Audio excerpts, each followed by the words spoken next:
You can trust everyone in business. And recently I've came across with a couple sharks in the industry and had a couple self reflections I've been doing. And again, welcome if you're new to this channel.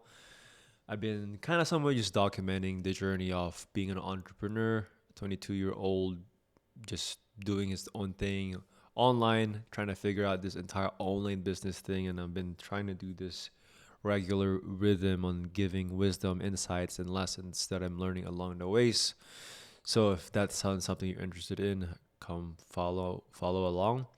But recently, I've been kind of been in the situations where it feels like I'm kind of surrounded by sharks, right? And reading this book right now called War or The 33 Strategies of War by Robert Greene. I read one of his books. First book I read from him is 48 Laws of Power.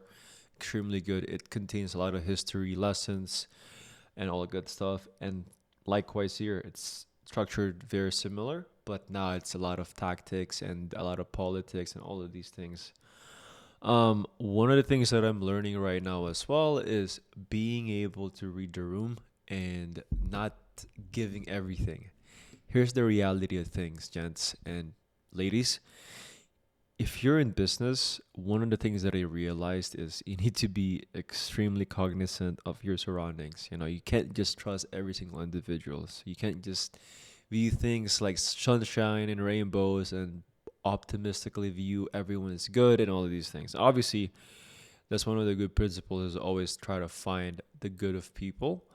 But one of the things I've been realizing recently is there's some people out there that's just gonna straight up squeeze the juice out of you, and it's gonna sound like it's the best thing ever. And I don't know if you guys have seen this show called Attack on Titan, but there's this captain or there's this character in that show, and pretty much his name is Commander or Captain Erwin, and literally he could encourage his entire platoon to literally go ride directly to the battle they know that they're gonna die to. That's kind of like how these specific people operate, right? Is it's good if it's in a good cause, but not everyone has that mindset. You need to be careful on who you do business in the first place and who you share extremely sensitive information to. And one of the things that I've been doing recently is just finding characteristics and teaching myself on how to pick up on specific behaviors and how do you self assess people, right? And I want to share a little bit, and I literally have no script about this video, but again, I want to share to you guys some of the things that I've been learning throughout the days and kind of just how it's like to navigate this entire thing. And this is just the raw reality of how it is, right? Not everything is going to be good. Not everything is going to be clear. Not everything has a straight path. And I think that's the beauty of entrepreneurship is you have different stories, but every time you study history, every time you study different industries or different realms of business that includes people, you can find and pick up principles. For example, politics, war, business, what else? Like just anything that includes people, right? Like dealing with, boss and all of these things, right? And one of the things that I've been learning recently as well is you need to identify clearly and who your enemy is. You want to be able to be polarizing, but at the same time as well, that means that people will stand by your message, right? So why is that? Why is that even important? And what even is it, right? So one of the things that I've been learning in this book called The 33 Strategies of War is one, the reason why you want to identify your enemies is you can clearly see like who to be careful of and how to operate around those people. But in modern era, it's a bit more different now, right? So people are more sly. People is not gonna straight up show their intention and their agenda. So you have to kind of peel the onion a little bit, right? You need to figure out their core reasons and why they even operate. Because in reality, you have to always keep an eye on every angles, right? You have to run a tight ship per se, right? And if you're this is like the lessons I've been learning. This is from people who's making millions, bro, like millies, like hundreds of millions of dollars, right? But one of the things that I've been reflecting about it as well as a Christian in business, it's like it's interesting. There are people out there that will literally sacrifice their entire morals and values to just get more profit, to grow the business. And sometimes I've been wondering, like, to what extent, and can you protect your morals and values you stand for when you constantly grow? And I think that's why the Bible and the Proverbs and even Apostle Paul in the Bible in the New Testament warns about you can't be I think one of the letters of Paul, but also Jesus Christ, right? You can't serve two masters at the same time, right? You can serve money and the Lord at the same time. And I think that's one of the things as well I've been trying to conceptualize is how do I operate in business where I don't have to sacrifice my relationship to God, but at the same time operate here. And recently I've been in very tight spots where it's like, okay, that doesn't, I don't feel like that's very Christian like, or so that's why I've dropped a couple opportunities that I probably would have made an extra 10, 20K per month by doing it. But it's like, is it really worth it? And it sucks. Sometimes it's things, especially when you're in a dire situation. Sometimes when you're like, okay, that would have gotten me the opportunities, that would have gotten me to where I want to be at faster, right? But at the end of the day, it's like it's not your timing, especially if you're a Christian. It's not your timing on how you want to become successful or how I. It's more of like, what does God want me to do at this situation? And you just have to trust, and sometimes we always feel like we know what's best for us, but in reality, not really. Majority of the time, 90% of the time, you put your situation in a very, you know, very slippery slope situation where you have to choose between, okay, do I use this decision to gain that extra hand to take advantage and you'll flourish in the material world, or do I take this longer path where it feels like this is where God is calling me, right? And I think that's one of the things that God teaches too is patience, right? You don't, and if you think, if you look at King David, right, on all of the things that he's gone through, right, him being a shepherd, right, and being called into battle to fight Goliath and waiting for 10, 15 years to become even king, right?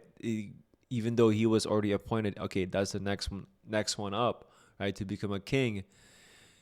In that, Psalms and kind of just the story of David, right? There's so much times he was challenged and persecuted, and even his own son, and his own in-law literally chased him to death in the mountains, in the wilderness.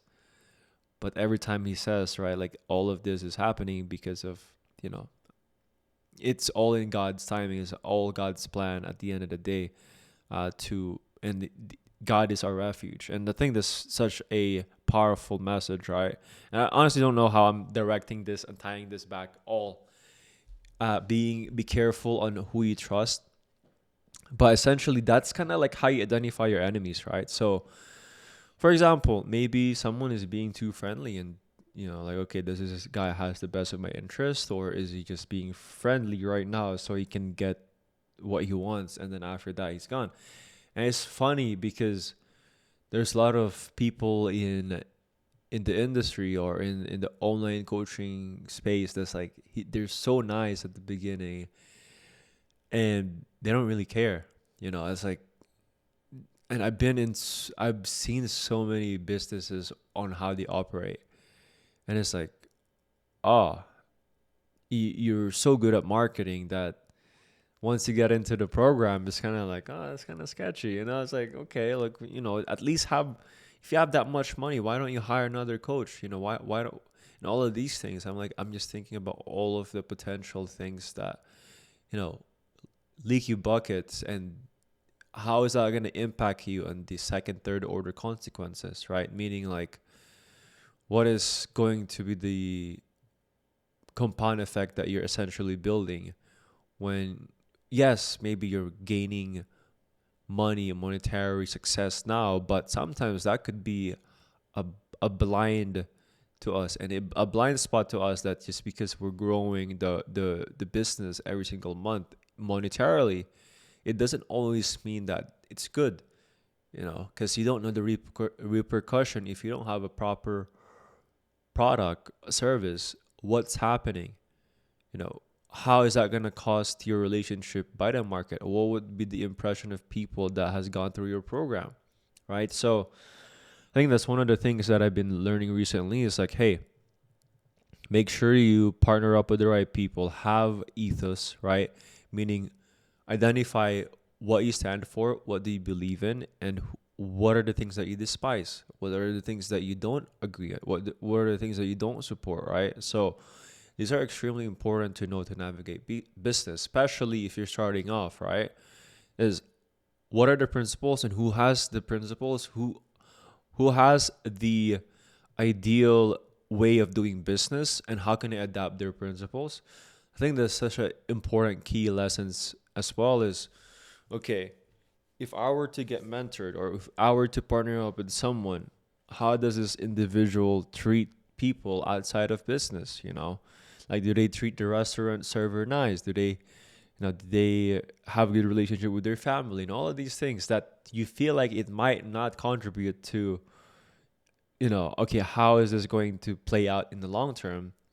Those things actually matter, right? If they don't have a good relationship with their family, they don't treat, regular individuals that serves minimum wage job properly, respectfully, they don't stand by something, and they only focus in business, right?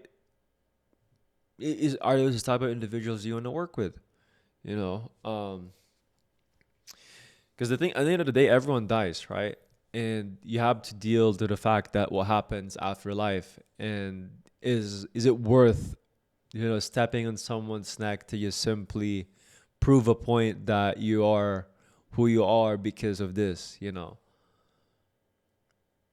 And I think that's one of the things that I've been learning too, is like, how can I make an impact here in business where it could be more Christ-like? And as a follower of Christ, how could I make sure that every people, every transaction, and every relationship I build up in this industry, or my future business partners, is how can I make sure that I leave a good remark and it feels like they weren't taken advantage of? It feels like the relationship that was built was, okay, this guy is a good morally standing individual, and he reminds me of someone that I want to do more business with, and that it's Christ like, meaning like patience, love, and mercy, and all of these things, right? How can I do that? Because it's a business and an industry where it's full of sharks and full of people who's trying to get after every individuals, right? And to be frank, that is true though. But also knowing, having clear guidelines of how can you, who do you not want to work with, and how do you not work with them? You disqualify them. How do you pick the right clients, and all of these things, right? So I think knowing who you want to work with clearly is so important as well. And that's one of the things I've been learning recently as well. But yes, I think that's kind of just like quick update, and kind of just some reflections that I've been having with business and being in 22 now, and just I had an opportunity to celebrate one of my good friend celebrate his 21st birthday, and we were just talking about, okay, what are the next steps here? Who are the individuals we want to bring into our inner circle? What are the type of individuals do we want to partner with, do business with, right? And how do we make sure the people that we come across with, again, is we could be more someone that we can represent Christ properly in this industry. I think that's one of the things that I love about my group is like all of them are very based in faith. So just having those criterias of like what are the ethos that you want to stand for and who are those individuals and listing those characteristics and those relationships that you want to build and nurture, and knowing for a fact when you enter a relationship, not just like romantically or but like in business field, in what type of relationship do you want to cultivate within this individual. It's so important, but not a lot of people look into it. They just want to hear that what's the strategy, what's the framework. Sometimes you just have to look at the principles and say like, okay, what do I like and what do I not like, and how do I push away more of the things that I don't like, and how do I attract more of the things that I like. And it sounds so simple, but people overcomplicate things every single time, right? People make it more complicated than it should be. But yes, that's kind of some of the things that I've been thinking recently. But hope you find something valuable. And I'll always say this: but be a creator, not a consumer. Create something today that will inspire you and others. I'll see you in another one.